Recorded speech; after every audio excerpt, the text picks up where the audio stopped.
pessoal, este é mais um ShoujoCast e eu estou aqui hoje para falar de problemas quando se abandonam o critério das demografias, né?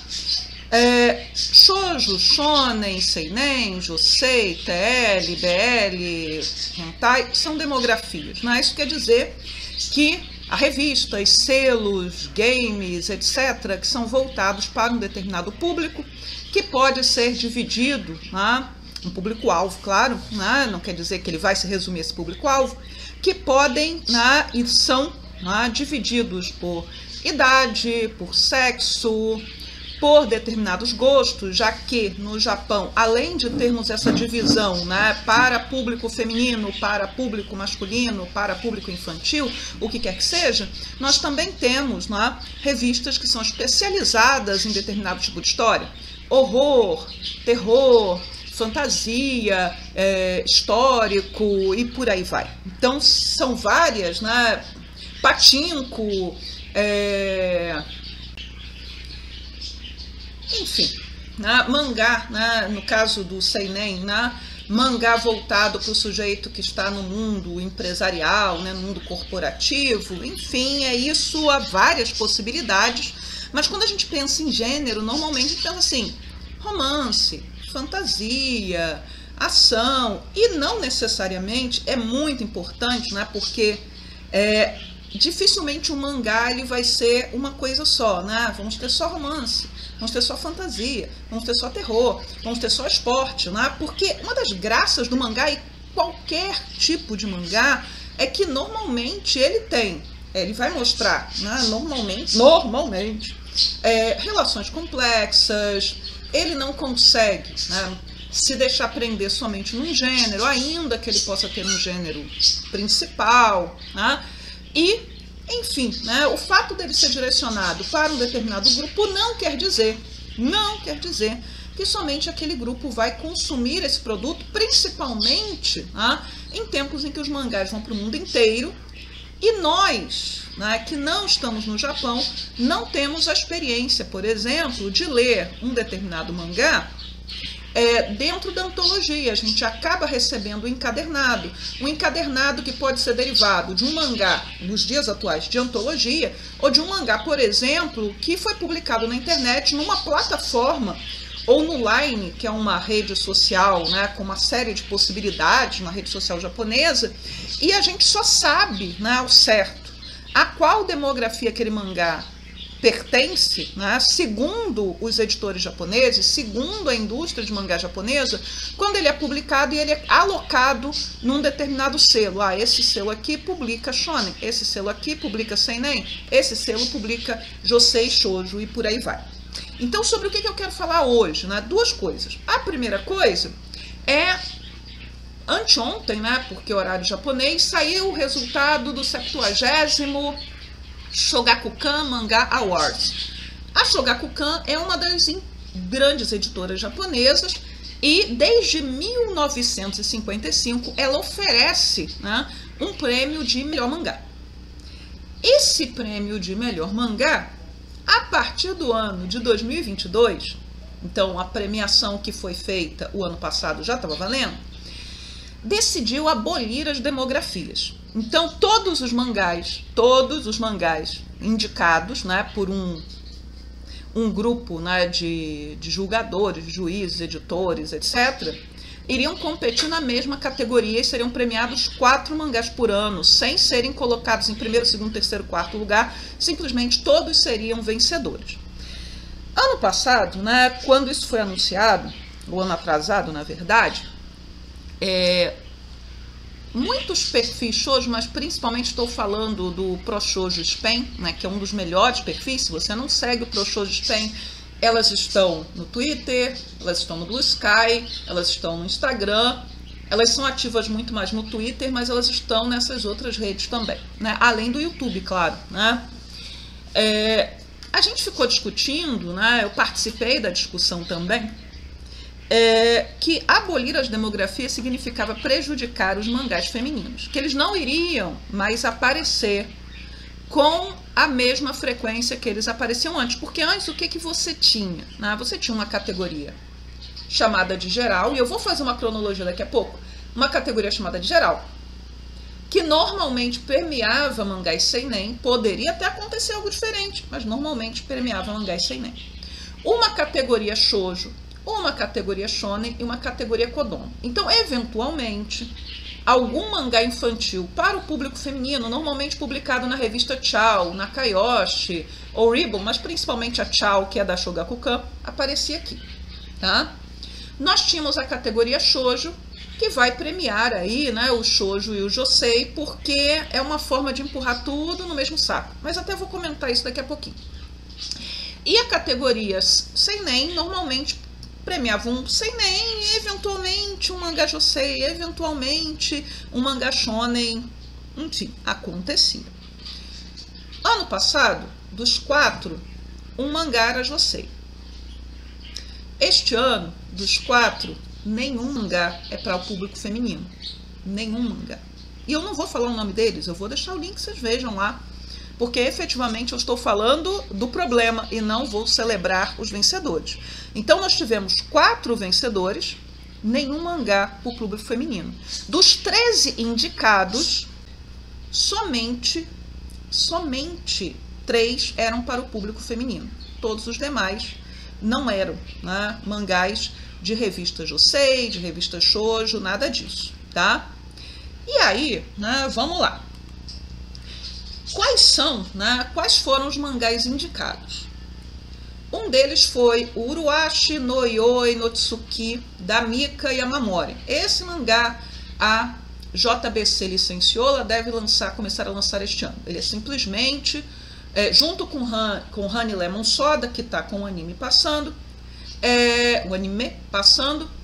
é o shoujo mangá mais vendido do momento. Então ele e Honey Lemon Soda competem aí, né? Um mangá sobre centrado, né, numa garota que é uma garota príncipe, né? Então ela é o príncipe da escola até que chega um outro garoto que é um garoto, né, que acaba roubando dela esse posto de príncipe da escola e os dois acabam se tornando um casal.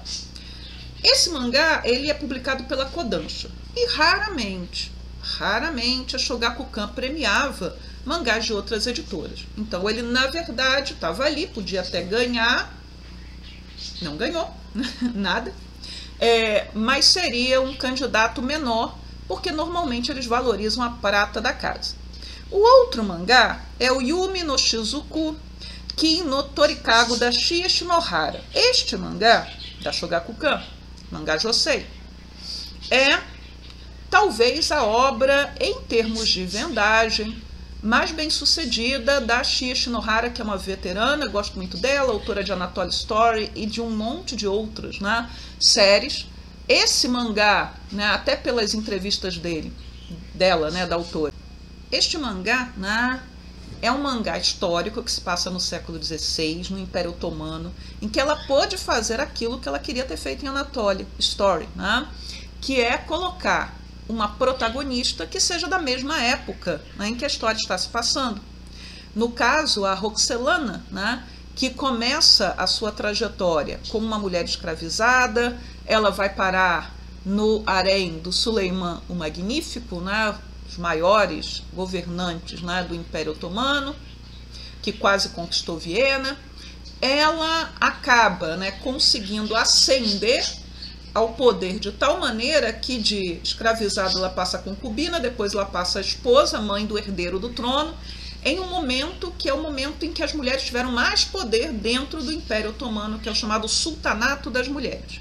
Então esse mangá é um mangá histórico, né, em que pela primeira vez, né, e ela comemorou quando isso aconteceu, a Shia Shinohara conseguiu que um volume, né, de um dos seus mangás ficasse entre os 10 mais vendidos do ranking da Oricon, né? Nem Anatoly Story, e eu não sei se na época de Anatoly o ranking da Oricon já existia, mas deveria existir, conseguiu isso. O outro mangá, né, que foi indicado é um mangá da revista, publicado na revista Chao Deluxe, né, que é uma das edições especiais da revista Chao, que é uma revista para o público infanto-juvenil. Então não sei como é que ele é encarado de fato, se é um shoujo, né, um kodomo que é shoujo, é simplesmente um shoujo. Na verdade, se as demografias tivessem continuado, ele poderia estar em qualquer lugar. Esse mangá, né, que é o Black Alice, eu não achei scanlations dele, mas ele tem inclusive uma animação que foi lançada, né, direto para vídeo. É um mangá para criança, né? Evidentemente pelo traço e tudo mais, é um mangá infantil, que é um mangá de terror, né? Em que você tem um ser, né? Que é um ser mágico, que vai ajudar os humanos, né? Dando-lhes artefatos, né? Que possam fazer com que os seus desejos sejam realizados. Porém, né? Se esse ser humano usar mal, né? Esse poderzinho que está recebendo, vai sofrer as consequências. Gente, o gênero horror, terror, ele vai se desenvolver grandemente dentro do shoujo mangá a partir da década de 1960. O Junji Ito não publica, né, em revista shoujo à toa, né, ele sabe onde ele está publicando, porque nós vamos ter inclusive revistas especializadas nisso. Então, e há mangá de terror para criancinha, sim, né? Então, há mangás, né, de terror para meninas jovens, né, bem jovens, né, que saem na Nakayoshi, saem na Ribbon, saem na Tchau, né? E talvez o mais famoso para a gente aqui, porque virou animação, e uma animação, né, relativamente longa, né, para os padrões atuais, porque houve, né, várias temporadas, né, desse anime, e além de um dorama, né, que é o Jigoku Shoujo, né, o Hellgirl, né, ele foi publicado na revista Nakayoshi, aí entre 2005 e 2008, e fez um sucesso muito maior, por assim dizer, como animação. Então, assim, esse Black Alice, né, ele entra aí, eu não me lembro de ter visto esse mangá entre os mais vendidos da Oricon em nenhum momento, tá? E eu posto o ranking, né, sempre, né, por assim dizer, mesmo que eu perca, sei lá, uma semana, mas há uma continuidade lá no blog, né, das postagens. Então, né, é um mangá que tem algum prestígio e estava lá indicado.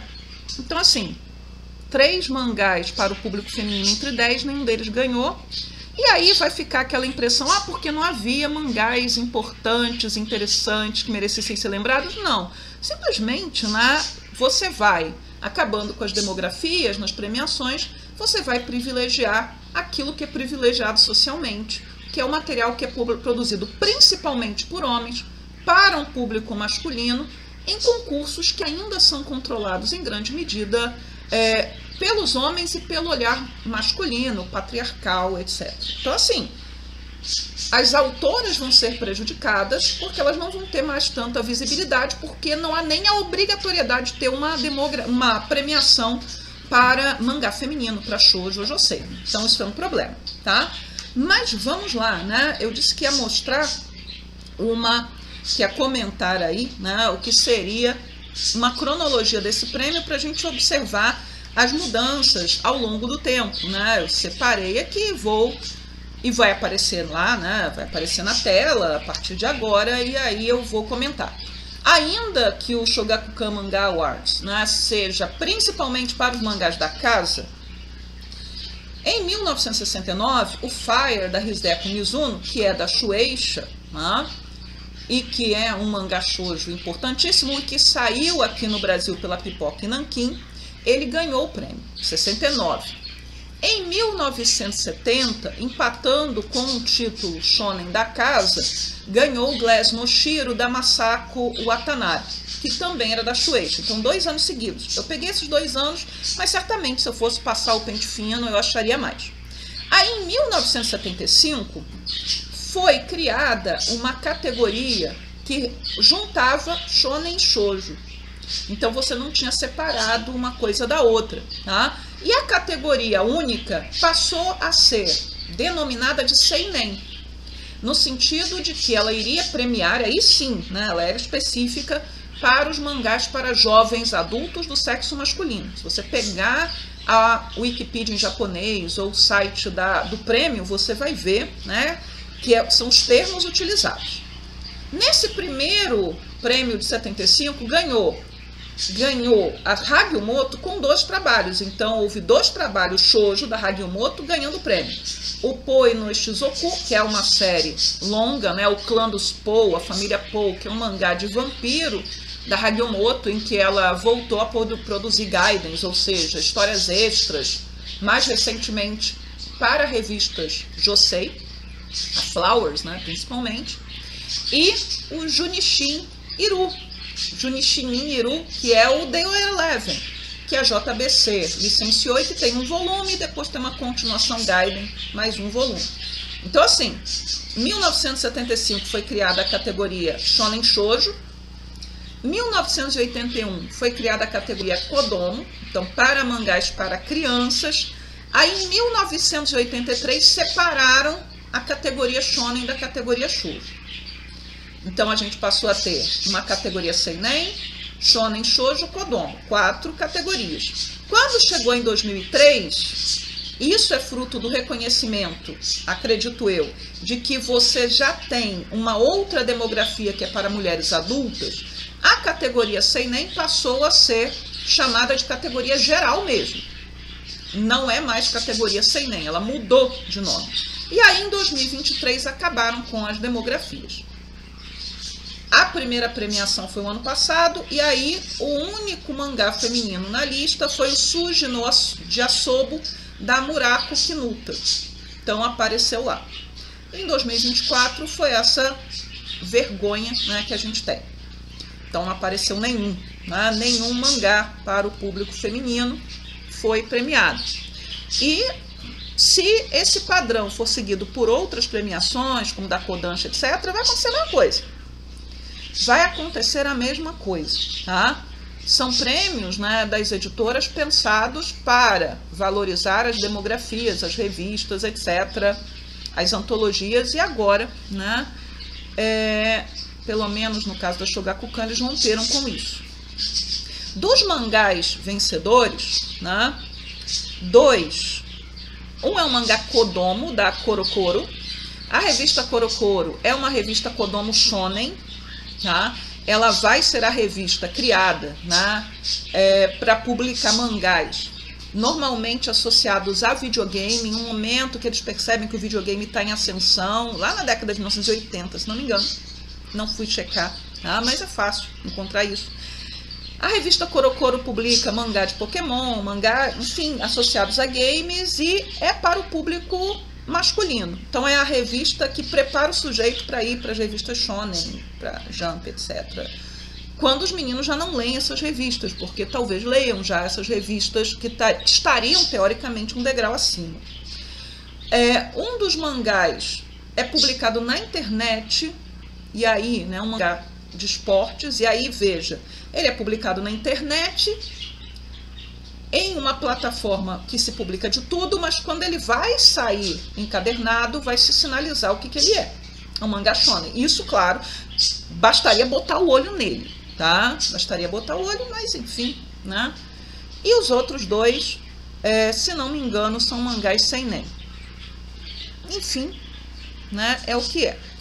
O outro assunto, né, que eu queria comentar, coisa rápida, é que esta semana, né, apareceu no Twitter, e alguém me perguntou no blog, foi no portal Shoujo, né, que é um outro perfil de shoujo do Twitter, perfil importante, que alguns sites japoneses, não sei quais, não sei mesmo, na thread não parecia tá exposto ali, começaram a categorizar a revista G-Fantasy e os seus, que é da Square Enix, e as suas séries, ou algumas das suas séries, com o shoujo. Vamos lá.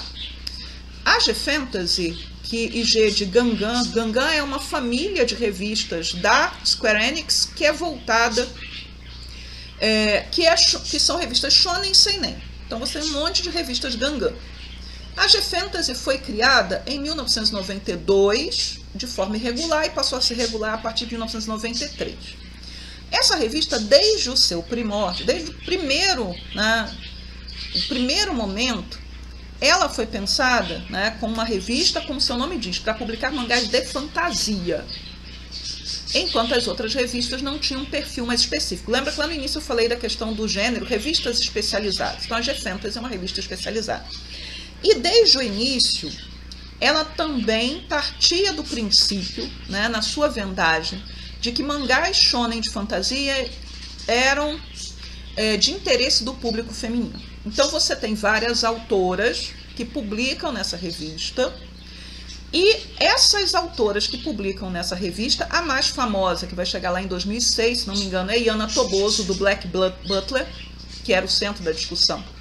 A Yana Toboso, ela só publicou 2 tipos de mangá, né, em 2 demografias.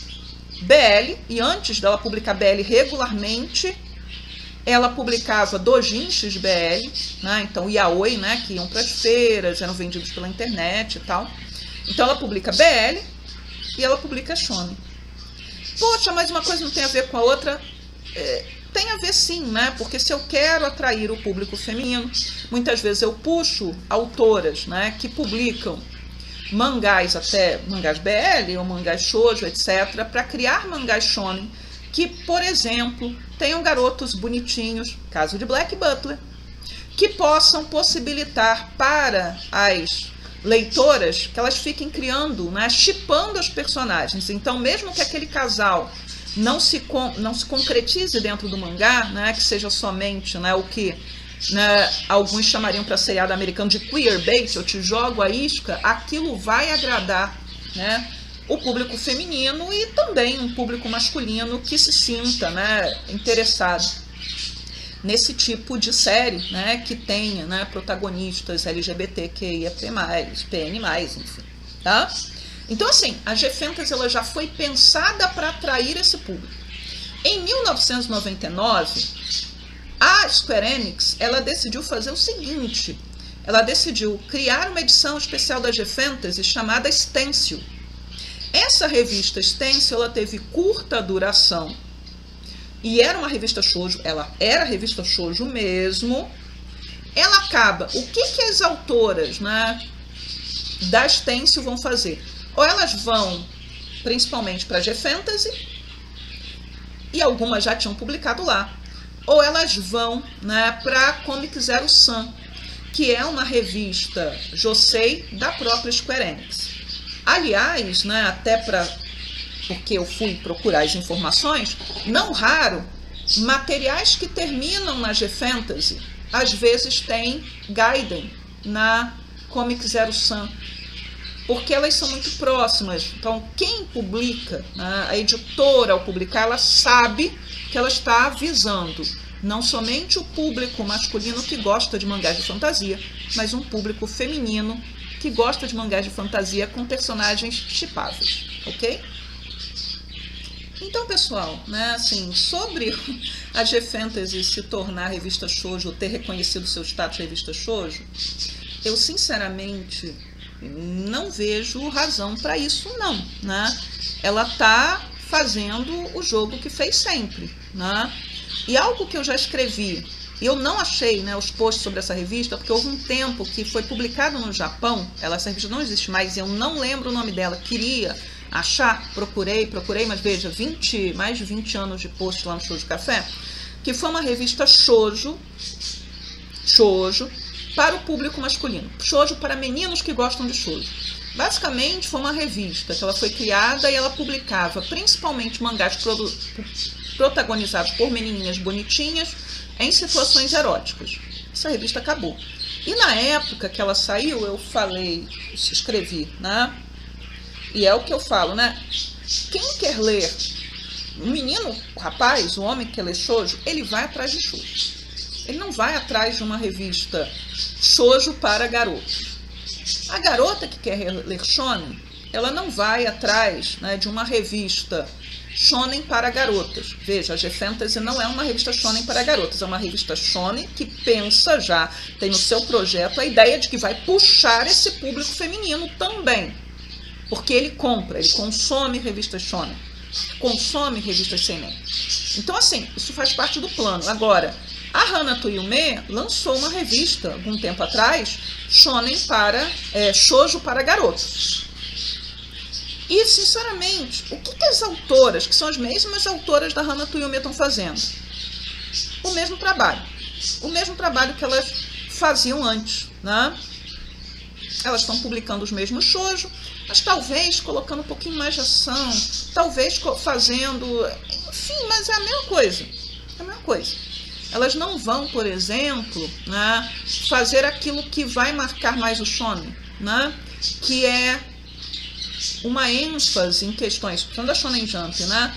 Naquela ideia da amizade, do esforço, da superação, que são princípios da revista, ou que elas não vão oferecer, né, um fanservice agressivo que muitas vezes você tem em mangá shonen, né, que começa pelo tamanho do busto das meninas, por exemplo, ou em closes em calcinha e por aí vai, que estão lá, né, nessas revistas shonen porque fazem parte, né, daquilo que se considera do interesse da demografia. Então as mulheres que querem ler esse tipo de mangá, elas sabem onde elas vão encontrar. Então assim, por enquanto, né, até a Wikipedia japonesa, que foi de onde eu tirei todo o histórico aí da G-Fantasy, da Stencil e por aí vai, a G-Fantasy continua lá como uma revista shonen. Não sei quais são os sites japoneses que estão dizendo que agora é shoujo. Mas esse tipo de recategorização já aconteceu? Já aconteceu. Em revistas para o público feminino. Casos que eu conheço. O caso da Petit Comics. Desde a primeira vez que eu botei um olho na Petit Comic, eu falei, isso é shoujo? Será que isso aqui não é uma revista josei? Porque todas as protagonistas eram mulheres adultas. Você não tinha... Isso até acontece na Beloved, né? Pensem aí na Shiraya Furua, protagonizada por um adolescente. Mas na Petit Comic era só mulher adulta protagonizando. Então, por que essa revista ela é uma revista shoujo? Mas demorou um bom tempo, anos, até que você tivesse uma normalização, inclusive na Wikipedia japonesa, que essa revista é uma revista josei. Tá? A Petit Comic chegou a lançar uma revista para o público mais velho chamada Ne Petit. Então a irmã mais velha, né, da Petit Comic, e, aliás tem várias Petit Comic que são publicadas, umas online, etc. Mas agora está estabelecido que são revistas josei, mas durante muito tempo ficou como shoujo, mesmo tendo um perfil de revista para o público mais velho. Talvez a gente chegue a um momento em que a Melody acabe sendo, né, categorizada como revista josei, mas oficialmente ela ainda não é. No site da revista não está assim. Na Wikipedia japonesa também não está assim ainda, pelo menos a última vez que eu olhei. Que é a revista que publicou Oku, né, que publica Himitsu, né, não está como revista josei. Mas isto é fato, né?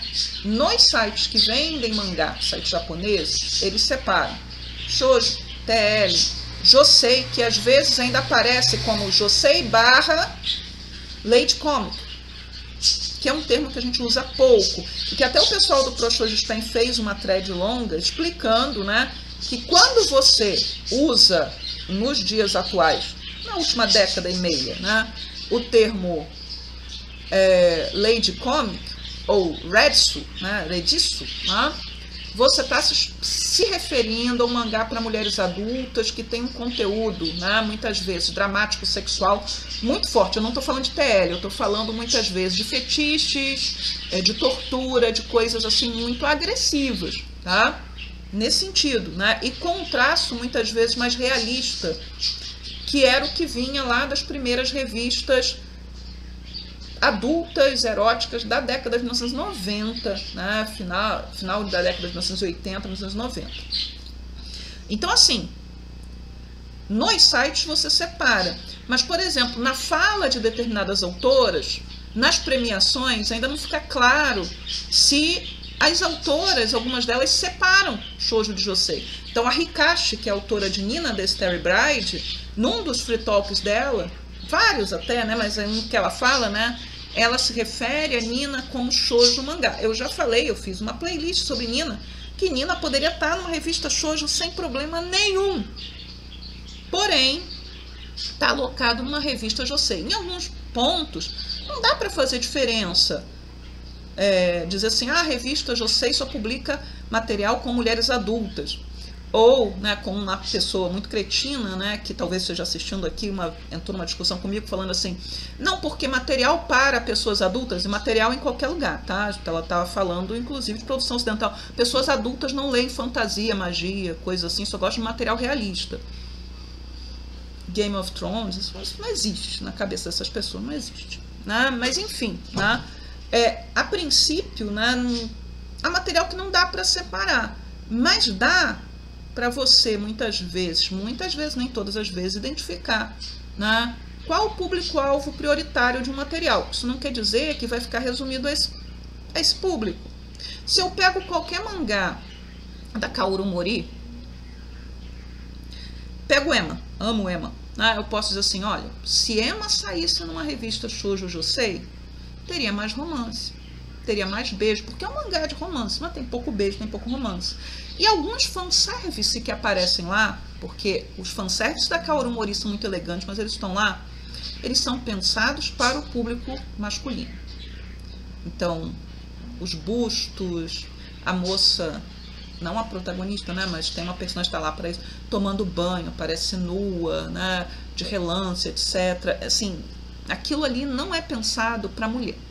Aquilo ali é pensado sabendo que está saindo numa revista que era Fellows, agora é a Harta, que é para o público masculino prioritariamente, mas curiosamente na Harta praticamente todos os autores são mulheres. Então, uma revista seinen em que você tem principalmente autoras que produzem materiais que sim são do agrado das mulheres. Ou podem ser. Vocês entendem, né, esse ponto, né? Então, assim, há revistas que elas são pensadas já para atrair público que não é seu público prioritário, ainda que tenha um público prioritário. Então, basicamente é isso, né? Esse foi o ShoujoCast de hoje, né? Eu tinha pensado em outra coisa, mas achei que não ia ficar bom, e aí vieram essas duas ideias, então vamos lá, né? Lançar. Para quem não sabe, eu não estou na minha casa, daí a passarinhada, eu não estou gravando no meio da floresta, que meus pais têm muitos passarinhos, então me desculpem, não tem como, né? Os bichinhos estão bem ativos agora. Quando eu tenho gravado os episódios de Watashi no Shell Asena Kekon, tenho gravado à noite, todos eles estão dormindo, né? Então, mas durante o dia eles estão bem ativos e fazendo os barulhinhos dele, não tem outro lugar para gravar, ou é isso ou eu não vou gravar. Esses programas, né, a mais que eu estou gravando, não sei se eu vou garantir que eles vão sair durante o ano, porque aí daqui a pouco eu estou voltando para Brasília e volto para a minha rotina, né, de mãe de uma criança, né, que precisa da minha atenção, de professora, de mãe de pet também, de cachorro, de gato, etc., de esposa, enfim. Então tem outras atribuições que às vezes me impedem, né, de gravar com a frequência que eu gostaria e os temas que eu gostaria, né? Mas é isso. Se você chegou até aqui, por favor, né, deixe o seu like ou o seu dislike, isso também gera engajamento. Se você tiver alguma coisa a comentar, por favor, deixe o seu comentário, ele é bem-vindo. Responderei se puder responder e se houver, né, o que responder. E se você quiser ajudar a engajar o vídeo, coloque aí, né, no comentário Shogakukan, né, SHOGAKUKAN, Shogakukan, e eu vou saber que você chegou até aqui. É isso, tchau, tchau, e até a próxima.